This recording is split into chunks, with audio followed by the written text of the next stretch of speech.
नमस्कार. सर्व असणाऱ्या गोदा काठावरील असणारे जे नागरिक आहेत त्यांना महत्वाची सूचना या ठिकाणी देत आहे.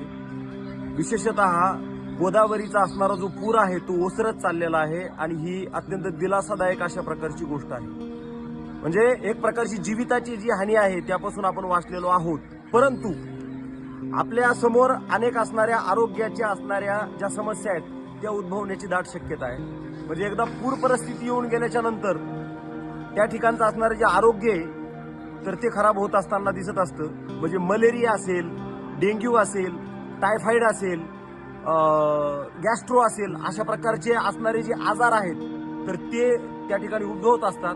म्हणून सर्व नागरिकांनी याची वेळेच्या अगोदरच दक्षता घ्यायची आहे, जेणेकरून जे पाणी आहे तर ते शक्यतो उकळलेलं पाणी प्यायचं आहे किंवा मग फिल्टरचंच असणारं पाणी प्यायचं आहे, ही काळजी घ्यायची आहे. तसेच पूर परिस्थिती एकदा ओसरल्यानंतर तिथं जे सर्प वगैरे आहेत तर ते कुठेतरी आपल्या घरामध्ये कुठल्या तरी एखाद्या ठिकाणी असतात, तर शक्यतो खाली झोपायचं नाहीये, कारण आजूबाजूला सर्प असू शकतात, साप असू शकतात, त्यानं वीजबाधा निर्माण होऊ शकते. याचीही दक्षता घ्यायची आहे. घरात गेल्यानंतर घर सर्व बाजूनं चेक करायचं आहे. कुठेतरी सर्प वगैरे असेल तर ही हानिकारक गोष्ट ठरू शकते.